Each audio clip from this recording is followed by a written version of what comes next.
families and players. I just wanted to send a quick, just kind of recap of what our January meeting was in case you didn't weren't there, but also for just a refresher for everybody. I've extremely condensed this presentation to 16 slides. I'm going to talk quickly since it's a recording, so you guys are able to rewind, pause, replay as needed. But I just hope that this serves as a guide as we get ready to kick off summer ball. So some important things I wanted to hit were just informing everyone of our coaching assignments, hitting again our mission, goals, and values, going over expectations, and then talking about our schedule as well. All right, so your head coaches that you'll expect to see throughout summer, 18U is Jason Haniger. We have two 17U teams, Luke Temporelli and Clay Turner. For our 16U is Luke Foyt, and 15U is Jason Decker. All their bios, as well as our assistant coaches, are online if you'd like to learn more about them. And then our assistant coaches, they're likely not going to be assigned to a specific team. They may spend more time with one team, but they'll have the flexibility of helping with different groups at practice as well as games. That'll be Tanner Nowatzki, Zach Osbar, Michael Allen, and TJ Daly. So just a reminder on our mission, and the reason why this matters is in schools and organizations, etc., usually there are some fancy words on a wall about what they're about, but not every organization always brings that to life. And so this is our lifeblood. This is why we exist, and this should always guide our viewpoint, how we play the game, how we support our team as parents, how we coach, etc. And so our mission, the slogan is "Pursue the Crown." It's based off a Bible verse from 1 Corinthians 9:25. Everyone who competes in the games goes into strict training. They do so to get a crown that will not last, but we do it to get a crown that will last forever. And so what that means to us and what Paul is saying is that, everybody's going to compete as an athlete. That's an expectation. And many do so to get a crown that is going to perish. That's not going to last forever. That crown could be a lot of things. It could be fame. It could be a scholarship. It could be winning a tournament. It could be individual success. Anything you want to fill in the blank there tied to sport, it is fleeting and it won't last forever. But what we believe, those that are Christian, which our whole coaching staff believes that a relationship with Christ is the crown that will last forever. And so the way in which we coach, what we expect from our players and our parents is coming from that lens, and you'll see more here shortly. So we have three goals that we're trying to accomplish. First, we're trying to make your son the best athlete and baseball player that we possibly can. It's a two-way street, and we're going to do our very best to help them while we have them in our care. Second is to create an environment that allows relationships to develop between coaches, but also with obviously their teammates. Sports is very much a relational opportunity. We want to create environments in season and out of season for the boys to get together and spend time with one another. So that's very important to us. And then the last one is to provide opportunities for our coaches and players to grow in a relationship with God. And so we do that in a variety of ways. When we prep for games, we talk a lot about it from a godly perspective. We share scripture with the guys. We talk about our own struggles, both as athletes and as men, with the boy from a godly lens. And then we also offer Bible studies. And I think that word can be intimidating. Really, guys, oftentimes we're choosing books. Sometimes we use the Bible, but we're just getting together as men to talk about life. And we've had kids that are not Christian attend and get things out of it, and we've got people that are Christians that attend and get things out of it. So we encourage everybody to try at least once in the summer. All right, expectations. What you should expect from coaches. We should be leading by example. Anything that we're asking of our players, you should see modeled by us. We will hold our players accountable. If you, as parents, or if you've been an educator, or really any role, accountability is hard to be exact and black and white and perfect every time. I believe more in equity than I do in equality, meaning that every kid is different. There is the standard that will stay the same, but how we address and how we get that kid to meet the standard could look different. We have some general black and white ways in which we address it, but we also take the human being into consideration as well. You should always expect excellent communication from us via email and GroupMe. That's definitely something we pride ourselves on. And then it is our job to manage on-field issues, both verbally and body language. And then lastly, to treat our players with respect. Expectations for players. So our big three values, what we refer to as HAT, is hustle, attitude, and toughness. We believe that no matter how good of a baseball player you are athletically, these are three things that you can always control. We find that this is beneficial for two reasons. First, it's a way to give glory to God, to say thank you for the blessings He's given us and the talent and the health to be able to play the game. And so we're going to play it to 100% every time. These are things that are controllable. They don't take any talent to do these things. And then the second reason why we do this is this leads to winning. If you have this type of attitude and mentality, you will beat teams that are better than you athletically. Players, we expect you to play for a bigger reason than you, whether that's for God or for just making an impact on others. It's about others and not yourself. And we expect you to communicate with us. Our biggest frustrations rely in when players are not communicating regarding availability or being absent from practice, injuries, last minute. We spend hours developing practice plans and lineups and plans for the weekend, and it snowballs. So when we give you guys a deadline, we expect you to hit it. And then also, this goes for playing for a higher purpose, but your team is the first priority. As coaches and players, we need to view that as the first goal over individuals.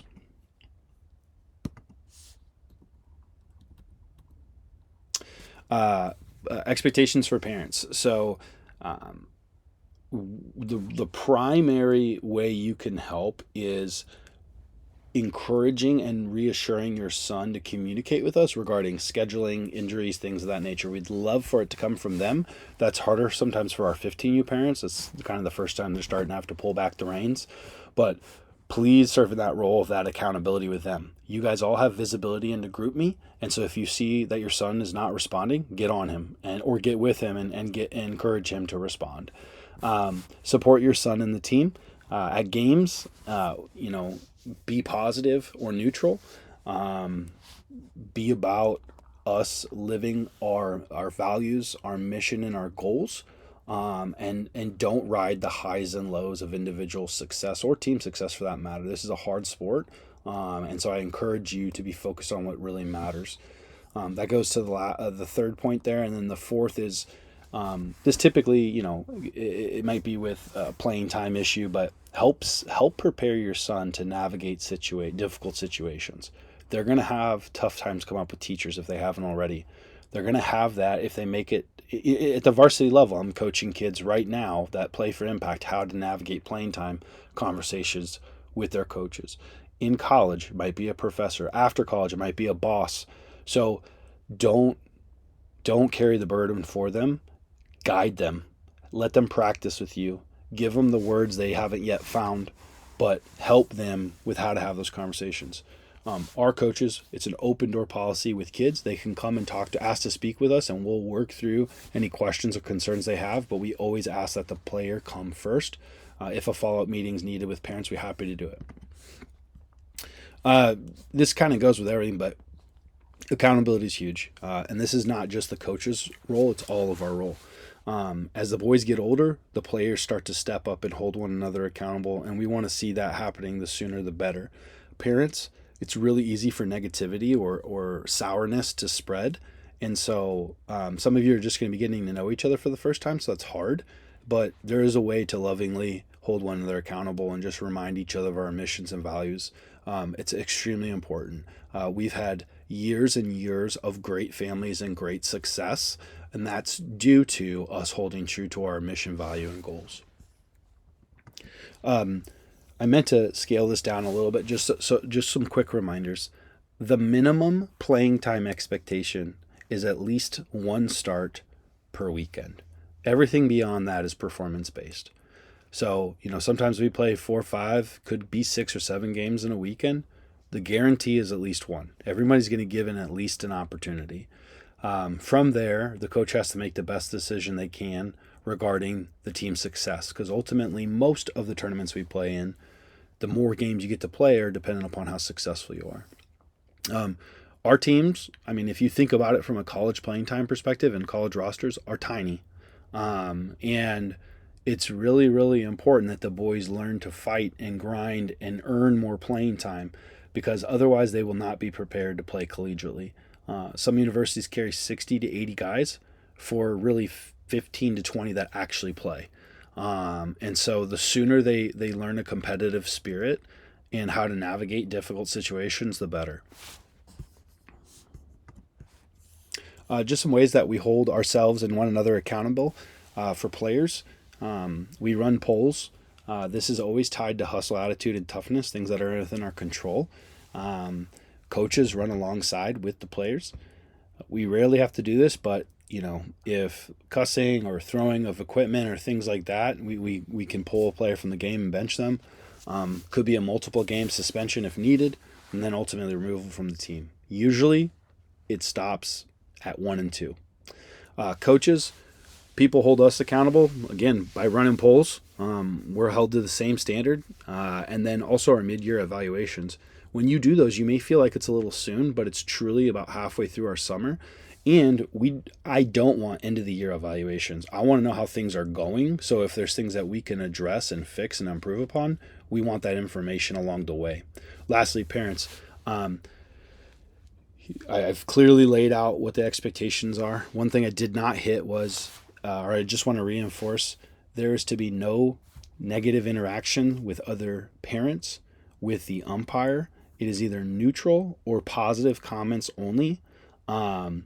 And oftentimes as coaches, we don't hear who said it. We just may have heard what was said.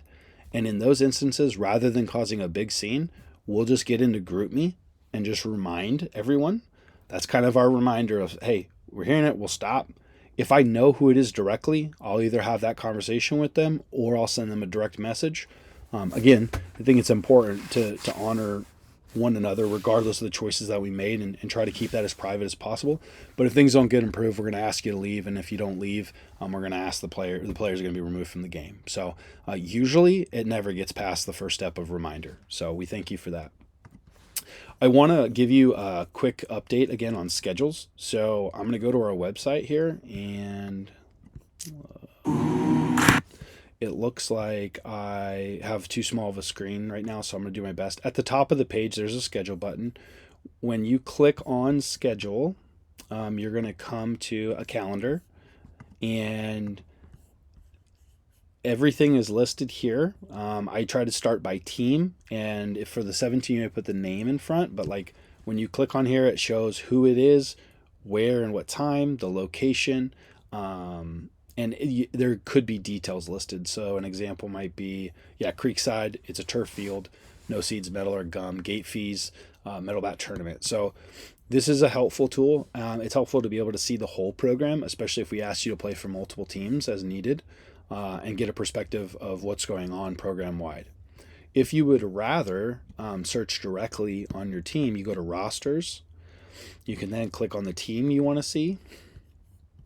Click on calendar, and then you can either view it in list view if you like that approach, or you can switch it to calendar, and in this calendar it will only have the team that you're currently looking at, as an example here.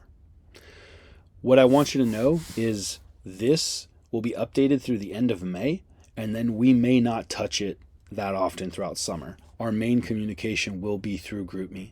So we're really good about using it, and if you're curious about practice times, games, everything will be in GroupMe. This is just to help you plan your summer out. All right.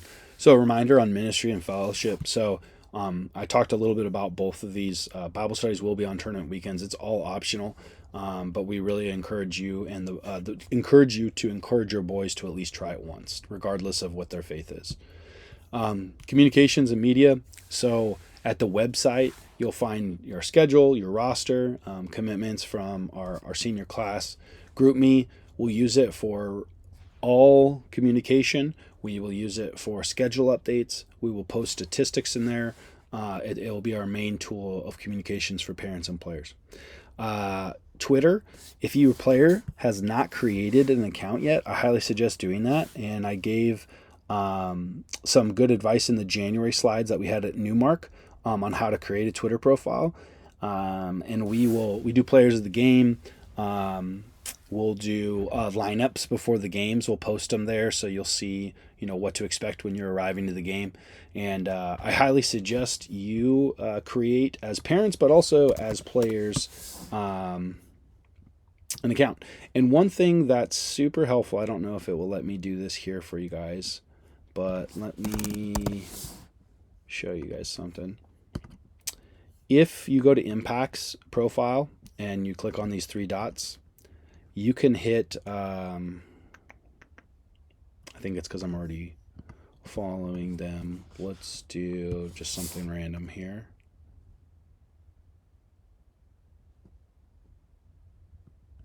Oh, it's not there. My apologies. It's right here, notify. If you click notify, anytime Impact tweets, you will get a notification. So I think it's worth doing so you don't have to constantly monitor it. But we tweet a lot of good stuff out, give shout outs, and I think it's worth following us and making an account. Let's see here. Okay, and then the last thing. This is important. It might even be something you write down on your calendar. Again, in the spirit of transparency and communication, we want you to know our timeline and how we operate. And so we will evaluate and provide feedback. Or excuse me, we want you, the players, parents, if you want to sit passenger seat as they fill out the survey to provide us feedback, that's fine. But it really needs to be player driven. We will send that out the week of leading into June 26th, and we'll expect it to be done by the 26th. You can be anonymous for that, or you can leave your name. 99% of the time, people leave their name because we genuinely want to get better. And if we have follow-up questions and it's anonymous, we have no idea where to go. So, but what we value most over anything is truth. Then, over the next few weeks, we will finalize player evaluations. So we evaluate players in the applicable areas depending upon what they do: pitching, defense, hitting, and then impact culture, like how do they do with hustle, attitude, and toughness. We will send that to the parents for them first to read, and then they can distribute to the kids. We do this by July 10th. This sometimes comes at a weird time in most teams, like fifth tournament of the summer, almost summer's concluded, but we need to get you this information to be able to make decisions so that we know how to operate for new player tryouts, since we don't ask Impact athletes to retry out. So we will get you the evals by July 10th. After reading through that and thinking about your future, if any of you know that you will not be returning for sure, regardless of role predicted by us, if you know you're not going to return, please let us know by July 11th. That then helps us get a clearer picture of who intends to come back. And then we can send out by July 12th your projected role for 2024. Obviously, it's a year in advance. We look at what you've done so far with your time at Impact. We look at who else is around you.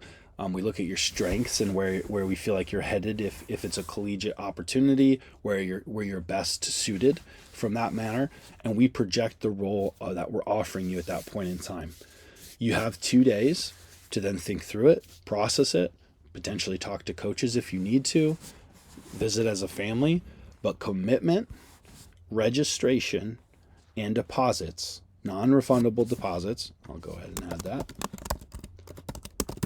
are due for fall if you're going to join in for fall, and or for summer if you're going to do summer, or both.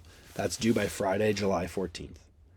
Then that gives us the weekend to prepare for tryouts, which will be on July 17th, into as its own standalone event for new players. And then if anybody can't make it Monday, we're going to invite them to practice that impact practice on Tuesday the 18th.